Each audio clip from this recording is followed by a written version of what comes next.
तो पड़ोसी मुल्क पाकिस्तान में सियासी संकट गहराता जा रहा है। आज भी इस्लामाबाद की सड़कों पर इमरान खान और ताहिरुल कादरी के समर्थकों का बवाल जारी रहा। भीड़ सचिवालय और पीटीवी के मुख्यालय में घुस गई, जिसे कंट्रोल करने के लिए सेना तक बुलानी पड़ी। पाकिस्तान सुप्रीम कोर्ट का कहना है कि इस राजनीतिक संकट को दूर करने के लिए वो कोई भी पहल करने को तैयार है। सुप्रीम कोर्ट ने इमरान और कादरी से कहा है कि वो भी इस संकट का कोई हल निकालें, ढूंढें। फिलहाल सेना प्रमुख राहिल शरीफ ने प्रधानमंत्री नवाज शरीफ से मुलाकात कर भरोसा दिया है कि वो संविधान के दायरे में सरकार को हर मदद देने के लिए तैयार है। पाकिस्तान के सूचना प्रसारण मंत्रालय ने इमरान खान और ताहिरुल कादरी के समर्थकों के प्रदर्शन को दिखाने से इनकार किया है।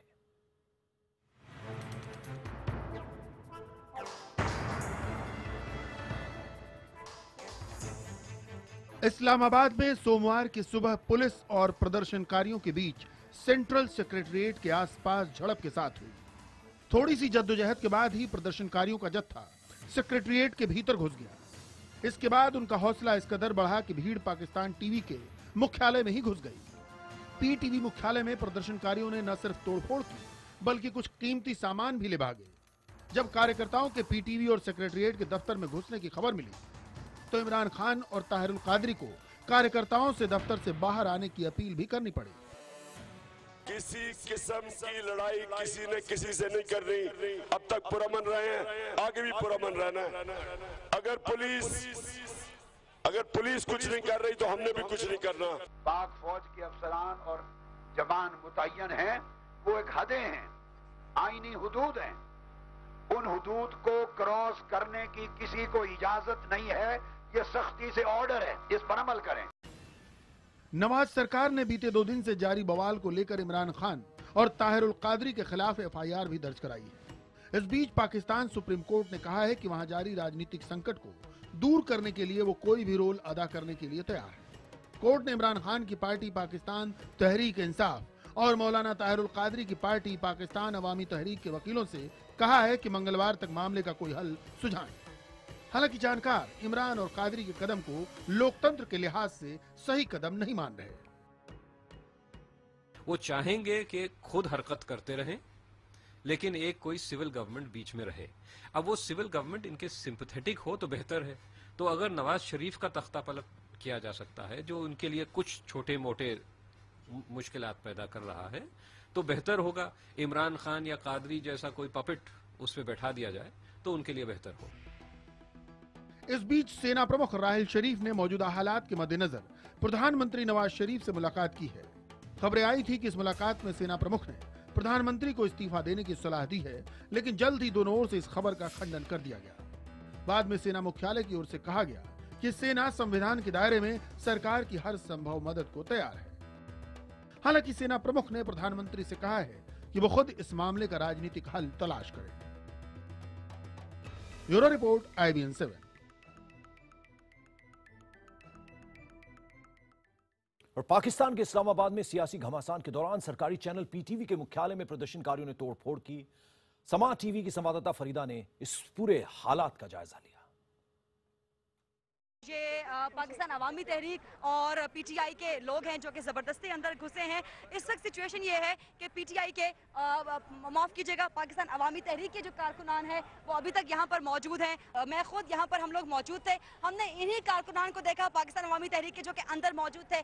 फुटेजेस इसका सबसे बड़ा सबूत है। हमारी रिपोर्टिंग, हमारी कवरेज के साथ साथ आप फुटेजेस में आप देख सकते हैं कि वो पाकिस्तान अवामी तहरीक के कारकुनान थे। उन्होंने बैंड्स बांधे हुए थे, विक्ट्री के निशान बना रहे थे, ताहिरुल कादरी साहब के हक में वो नारे लगा रहे थे, और उनकी शक्लें आपको यही नजर आएंगी जो कि ये यहाँ पर लोग खड़े हुए हैं। ये तादाद जरा कम हो गई है, बाकी लोग यहाँ से पीछे हट गए हैं, लेकिन अक्सरियत उनमें से यही होगी कि जो यहाँ पर पाक फौज के एहलकारों के सामने धरना देकर बैठे हुए हैं। तो ये पाकिस्तान अवामी तहरीक के ही कारकुनान थे। और ये भी बताना लाजमी होगा कि ताहिरुल कादरी साहब की अपील के बाद, पुरअमन रहने की अपील के बाद, ये कारकुनान इन्होंने धावा बोला है, इन्होंने हल्ला बोला है पाकिस्तान टेलीविजन पर। ताहिरुल कादरी साहब ने, इमरान खान साहब ने पुरजोर अपील की थी कि अपने कारकुनों से कि वो मुकम्मल पुरअमन रहें और किसी किस्म का दंगा फसाद ना करें। लेकिन ये पाकिस्तान अवामी तहरीक के कारकुनान है कि जो अब से कुछ देर पहले पाकिस्तान टेलीविजन की इमारत में घुसे, वहाँ पे तोड़फोड़ की, लोगों को मारा पीटा। हमने आपको अमले की बात भी सुनवाई, हमने पाक फौज के लोगों से बात करने की कोशिश भी की, अगरचे उन्होंने नो कमेंट्स कहा। इस वक्त भी ये लोग यहाँ पे धरना देके मुसलसल बैठे हुए हैं। जमीन पे अगर मेरा कैमरामैन काशिफ आपको दिखा सके तो इन लोगों ने पथराव भी किया है कुछ, जिसके पत्थर आपको पड़े हुए जमीन पे नजर आएंगे। सो ये लोग फिलहाल यहाँ से नहीं हट रहे। जगह जगह इन लोगों ने धरना दिया हुआ है, धावा बोला हुआ है। एक पाक सेक्रेटेरिएट पर जहाँ पर ये लोग अंदर घुस चुके हैं, पाक सेक्रेटेरिएट के भी ये लोग अंदर घुस चुके हैं। पाकिस्तान टेलीविजन के अंदर घुसे थे, पाक फौज ने बाहर निकाल दिया। अब ये पीटीवी के बाहर धरना देके बैठे हैं और वहां पे झंडे लहरा रहे हैं। पाकिस्तान की इस गंभीर स्थिति के लिए आखिर कौन है जिम्मेदार? क्या इमरान खान और कादरी की मांग जायज है? क्या नवाज को इस्तीफा दे देना चाहिए? सवाल यह भी है कि आखिर सेना किसके साथ है? आखिर इस सियासी बवाल पर उसका रुख क्या है? आशंका जताई जा रही है कि सेना एक बार फिर देश की सत्ता पर कब्जा कर सकती है।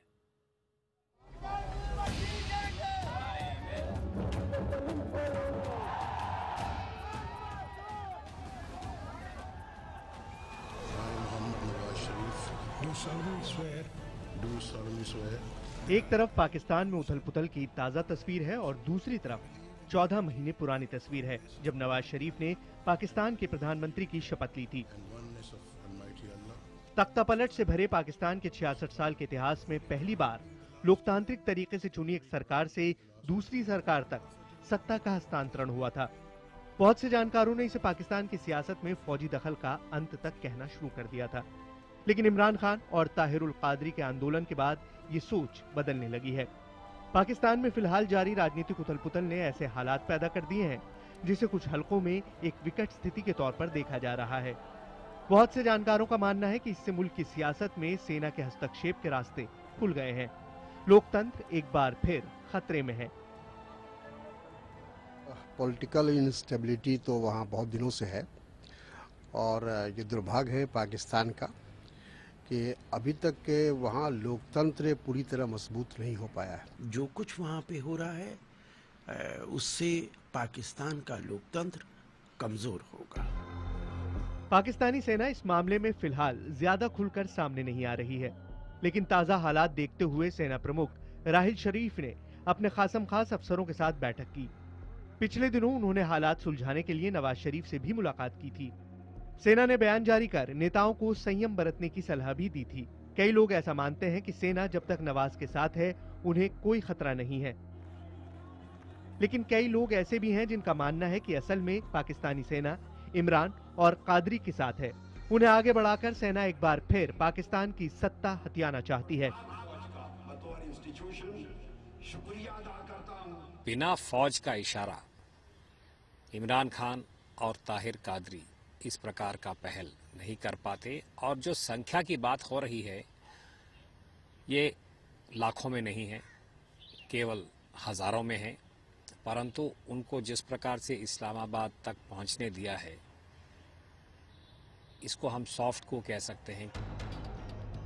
इमरान खान कुछ दिनों पहले नवाज से बातचीत के लिए भी तैयार हो गए थे, लेकिन बाद में उन्होंने प्रदर्शन जारी रखने का फैसला किया। इमरान खान और ताहिरुल कादरी की मांगों की लंबी फेहरिस्त है। नवाज के लिए इसे मानना तकरीबन नामुमकिन है। इनकी मांग है कि प्रधानमंत्री नवाज शरीफ इस्तीफा दें, पाकिस्तान में नए सिरे से चुनाव कराए जाएं, सभी विधानसभाओं के लिए दोबारा चुनाव हो, सभी सियासी दलों की सलाह से निष्पक्ष नागरिक सरकार बने, सभी चुनाव कमिश्नरों से इस्तीफे लिए जाएं और चुनाव सुधार हो। 2013 के चुनाव में धांधली में शामिल लोगों पर मुकदमा चले। Charter of demands consisting of 10 points. It is not just matter of Nawaz Sharif and Shehbaz Sharif's resignation. It is matter of dissolution of assembly. आज से मैं ना टैक्स दूंगा, ना बिजली के बिल दूंगा, ना गैस के बिल दूंगा। नवाज शरीफ अपनी जिंदगी आसान कर लो और मेरी भी आसान कर दो। खुदा के वास्ते इस्तीफा दे दो, मैं नहीं रोक सकूंगा इनको उसके बाद। पाकिस्तान में चल रहे इस सियासी उलटफेर के पीछे जानकार सेना का दिमाग बता रहे हैं। जैसे जैसे हालात बिगड़ेंगे सेना शासन प्रशासन पर कब्जा करती जाएगी। फिलहाल तो प्रधानमंत्री नवाज लाहौर में है, लेकिन इस्लामाबाद में भड़की हिंसा पूरे देश में फैलने का खतरा है। शायद तब लाहौर में बैठे नवाज एक बार फिर सेना की धमक की आंच महसूस करें। Bureau report, IBN 7। तो पाकिस्तान एक बड़े गंभीर संकट से गुजर रहा है। लोगों का कहना है कि इमरान खान की जिद के पीछे सेना है, लेकिन सवाल उन प्रदर्शनकारियों का भी है जो इमरान और कादरी के दिखाए सपनों पर यकीन करते हैं। उन्हें देश में बदलाव चाहिए। देखिए ये रिपोर्ट।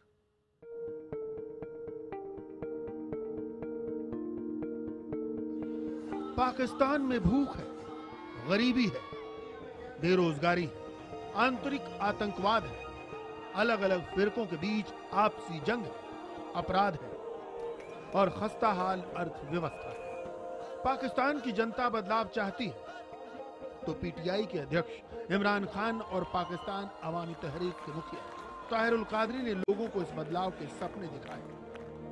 18 दिन पहले 60,000 प्रदर्शनकारी इस्लामाबाद के रेड जोन में पहुंच गए। इनमें बड़ी संख्या में बच्चे और महिलाएं भी शामिल थे। इन्हें उम्मीद थी कि उनका आंदोलन पाकिस्तान में वो क्रांति लाएगा जिसका इंतजार उसे लंबे वक्त से है। हमारे कायदे मोहतरम हमें कहेंगे हम इधर बैठेंगे, धरना देंगे और जब तक कोई इनकलाबी इस्तिलाहात या इंतहाबी इस्तिलाहात नहीं की जाती और इन सारी पार्लियामेंट को डिसॉल्व नहीं किया जाता, हम यहाँ से कतई नहीं जाएंगे। मगर सवाल ये भी है कि पुराने सियासी नेताओं और पुरानी सियासी पार्टियों को छोड़कर लोगों ने दो ऐसे नेताओं की अगुवाई में जुटना क्यों पसंद किया जो बुनियादी रूप से नेता नहीं थे।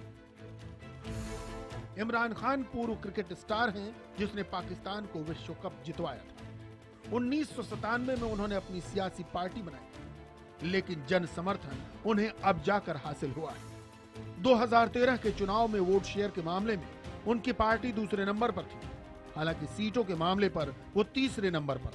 खैबर पख्तूनख्वा में इमरान की पार्टी सरकार बनाने में भी कामयाब रही। पाकिस्तान में माना जा रहा है कि सरकार की नाकामी, बढ़ते भ्रष्टाचार, आतंक की बढ़ती घटनाओं से लोगों में असंतोष सुलग रहा है। देश की आबादी में करीब 50% लोग नौजवान हैं और ये नौजवान इमरान खान को बदलाव के दूत के तौर पर देखने लगे हैं। यही वजह है कि इमरान के समर्थकों की भीड़ में नौजवानों की बड़ी तादाद दिखाई दे रही है। हम पार्लियामेंट में जाके बैठेंगे और हम इंसाफ जब तक हमें नहीं मिलेगा हम पीसफुल बैठेंगे, हम चाहे भूखे रहें प्यासे रहें। वहीं सूफी मौलाना ताहिरुल कादरी भी पाकिस्तान में स्थापित सियासी नेता नहीं। जनरल जियाउल हक के निधन के बाद ताहिरुल कादरी ने सियासत में कदम रखा था, लेकिन इसके बाद वो कनाडा में जा बसे और बीच बीच में पाकिस्तान आते रहते हैं।